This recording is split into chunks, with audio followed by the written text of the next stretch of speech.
Hoje é domingo, 28 de março. Quem fala é Dan Cava, responsável pela área de gestão da TAG Investimentos, e esse é mais um podcast semanal. Queria começar essa semana focado mais em Brasil. Acho que a gente teve bastante coisa relevante, primeiro do ponto de vista de política monetária, juros, inflação. A gente teve algumas questões políticas importantes, especialmente no que tange a orçamento. E, por fim, a gente fala um pouco também, um breve resumo do cenário internacional, que a gente vê poucas alterações em relação àquele cenário que a gente vinha desenhando ao longo dos últimos meses. Então, vamos começar logo falando por Brasil.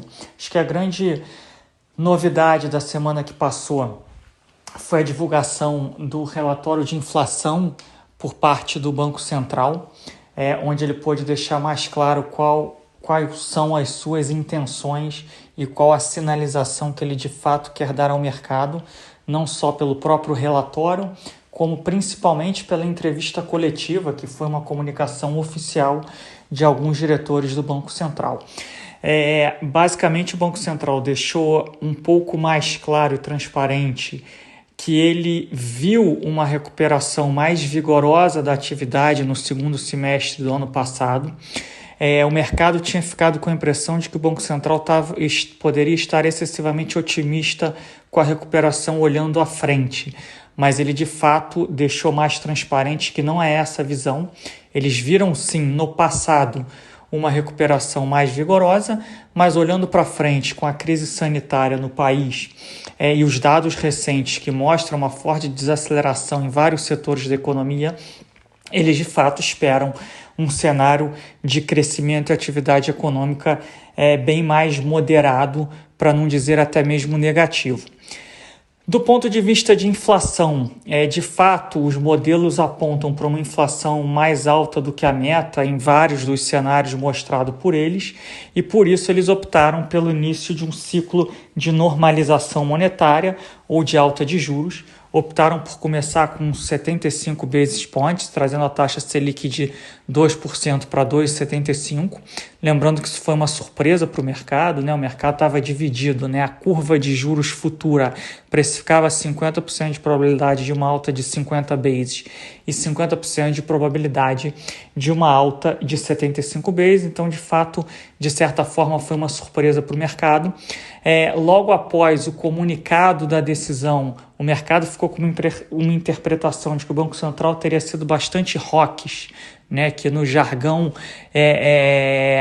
da economia, né, do economês, entre aspas, quer dizer um Banco Central duro que pretende elevar as taxas de juros para patamares mais altos e de uma forma mais rápida.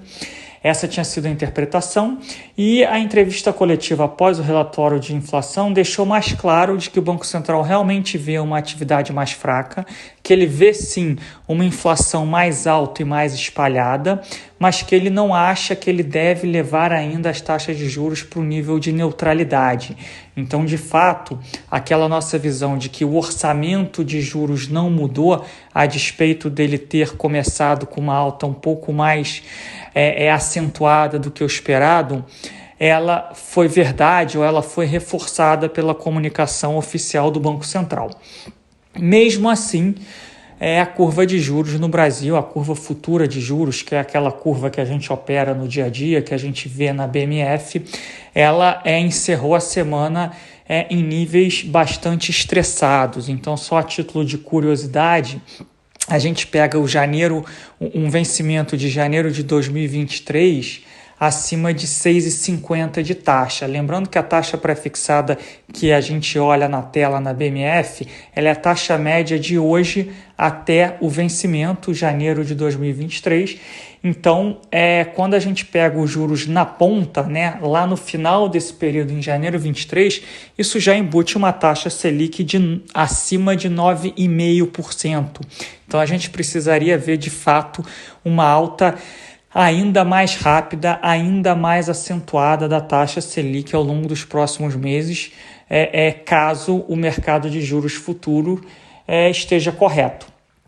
Obviamente que quando a gente olha até mesmo para a dinâmica do dólar, que tem sido uma dinâmica bastante ruim, e para a dinâmica da Bolsa, na nossa visão, essas coisas não estão se conversando, né? A gente acha que se a Selic for para 9,5% nesse horizonte de tempo, o dólar deveria estar bem mais alto do que ele está hoje, e a Bolsa deveria estar bem mais baixa do que ela está hoje. A gente ainda não trabalha com esse cenário, né? A gente acha que a curva de juros está estressada.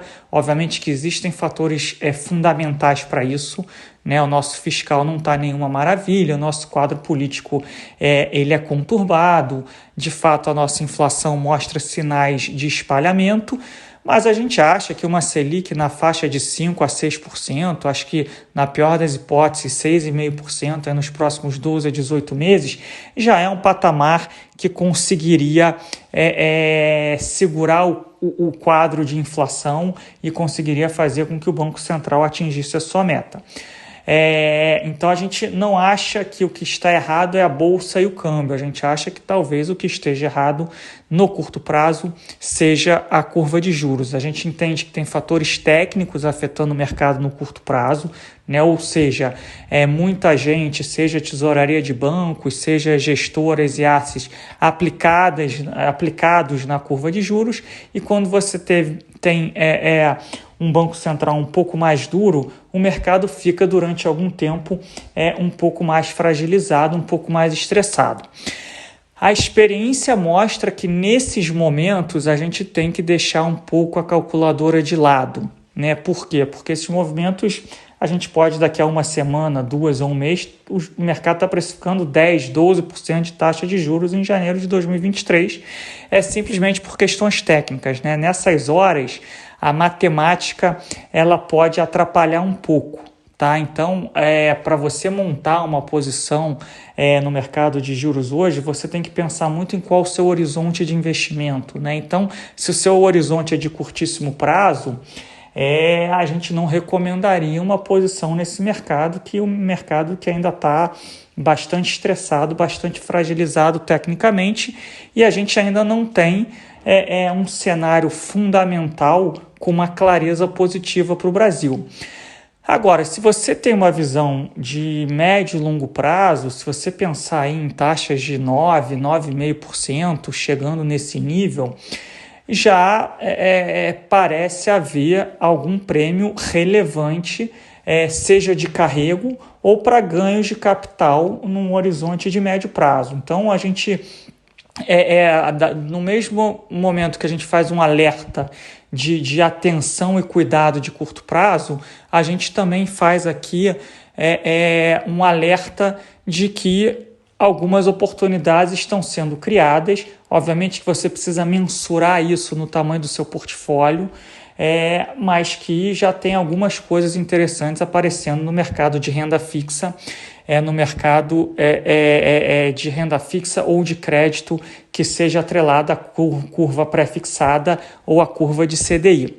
A gente comentou na semana passada que se de fato o CDI voltar ali para níveis de 5% ou mais, ativos CDI+, ou em percentual do CDI, principalmente no mercado de crédito de boa qualidade, vai começar a mostrar uma atratividade de retorno positiva novamente.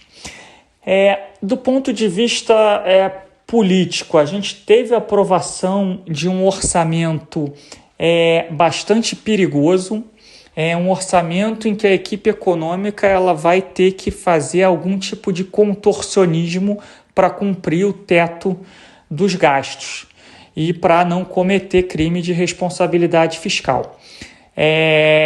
A gente vai precisar entender primeiro como é que o Congresso vai se comportar diante desse orçamento, como é que o presidente vai se comportar e como é que a equipe econômica vai conseguir superar esse desafio / obstáculo, né? Infelizmente, parte do Congresso, ou diria até que parte relevante do Congresso, continua buscando furar o teto dos gastos, que no cenário atual do Brasil seria um sinal extremamente negativo para os fundamentos do país e para os ativos do país, Então, de curto prazo, o que a gente tem é um cenário um pouco mais desafiador do ponto de vista de orçamento e fiscal, né? Na verdade, enquanto a gente deveria estar discutindo reformas econômicas e colocar de novo as contas públicas numa rota de recuperação, a gente volta a correr o risco do teto de gastos ser, entre aspas, furado ou desrespeitado e a gente ter uma nova rodada de deterioração fiscal. Ainda do ponto de vista político, a gente teve um certo recuo do executivo, do presidente. Ele chamou uma entrevista coletiva em rede nacional de televisão e rádio, né? Acho que vale lembrar que o nosso presidente atual, ele não costuma se comunicar oficialmente dessa forma, né? Ele usa muito as mídias sociais e as famosas lives, mas ele fez uma comunicação oficial e dessa vez dando um foco e uma atenção à vacinação e a importância da vacinação e a importância das medidas de contenção da pandemia. Então, de fato, foi um certo recuo do que vinha sendo apresentado até então. Ainda é muito cedo para a gente saber se essa vai ser uma mudança estrutural ou se ele fez isso de forma pontual, dada a pressão que começou a surgir do ponto de vista social, a sociedade o pressionando, e até do ponto de vista político, dado que o Congresso também começou a fazer alguma pressão em relação aos números desastrosos da pandemia no país. Já fazendo link para a situação de curto prazo, a gente continua e irá continuar numa situação bastante dicotômica, de um lado com dados tenebrosos de óbitos diários, de internações em leitos de UTI, e de outro lado a vacinação ganhando tração. Então a gente chegou a bater num dia de semana mais de 900 mil pessoas vacinadas. Ontem a gente teve o sábado com o maior número de vacinação e o governo está prometendo entregar 1 milhão de pessoas vacinadas por dia nas primeiras semanas de abril. Mas enquanto isso, infelizmente, os números de óbitos continuam extremamente altos e os números de novos casos, internações e utilização de leitos de UTI continuam bastante elevados. Há alguns sinais muito incipientes de arrefecimento da pandemia em algumas regiões do país. Tá? Então, algumas cidades de São Paulo, por exemplo, que adotaram medidas mais restritivas mais cedo, já começam a mostrar uma melhora da pandemia. O Sul já mostra algum sinal de melhora em número de novos casos e número de óbitos, mas ainda é muito cedo para a gente concluir que esse ciclo da pandemia ele já fez a curva e agora a gente vai ter um cenário mais positivo à frente. Eu queria lembrar aqui, primeiro, que a gente não consegue distinguir se o que faz a pandemia arrefecer são as medidas de contenção, se é a vacinação e se é o próprio ciclo do vírus. É muito difícil a gente fazer essa distinção. Né, o que o Brasil está vivendo hoje, eu não quero discutir aqui as proporções, óbvio que houveram vários erros de administração pública e erros da nossa sociedade, mas Estados Unidos passou por cenário parecido como o Brasil em termos de aumento do número de novos casos, utilização de leitos de UTI, saturação do sistema de saúde, e depois eles chegaram a ter 250 mil novos casos por dia e hoje estão aí na faixa de 20 a 30 mil novos casos por dia.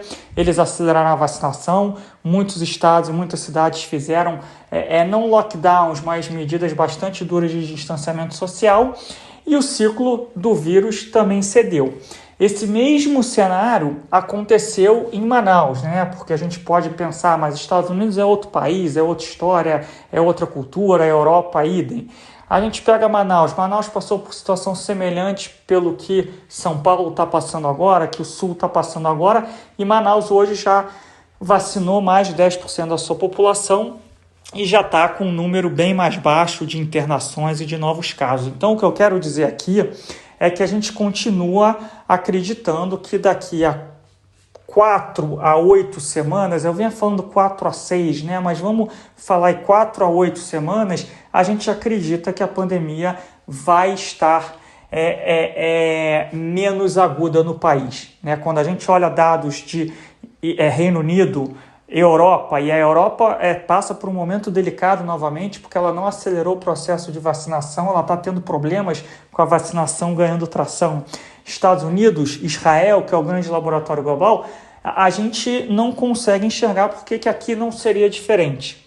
É óbvio que houveram erros, óbvio que houveram atrasos, mas agora parece que a situação de oferta de vacinas está em certa medida endereçada e agora a gente precisa acelerar esse processo de vacinação. De Brasil é um pouco isso, infelizmente são momentos ainda de bastante incerteza, momentos de fragilidade. A gente teve as questões também envolvendo o judiciário, né, o STF. A gente tem que lembrar aí que o Lula, todas as suas condenações foram, parte das suas condenações da Lava Jato foram anuladas. A gente teve a questão do ex-juiz Sérgio Moro tendo sido considerado suspeito pelos casos, né? O pessoal tá brincando que no Brasil até o passado é incerto. É óbvio que isso gera uma insegurança jurídica, principalmente aos olhos do investidor estrangeiro, mas obviamente que isso também afeta o humor do mercado financeiro local. Então são momentos de mais incerteza, mas quando a gente olha para os ativos no Brasil, a gente também vê que parte relevante dessa incerteza já está precificada em muitos ativos. Então, se a gente tiver algum tipo de endereçamento dessas incertezas ou resolução desses problemas, a gente vai conseguir, ou a gente eventualmente consegue superar esses desafios e, eventualmente, os ativos do Brasil possam novamente performar de uma forma mais positiva. Do ponto de vista internacional, acho que o grande destaque da semana com impactos mais relevantes para o mercado de petróleo foi o fechamento do canal de Suez pelo acidente com um navio, e o canal já está fechado há muitos dias. Isso de fato gera mais um problema na cadeia produtiva global, além do que o Covid e a pandemia já geraram. Não gerou efeito contágio para outros países, mas foi um evento que chamou bastante atenção.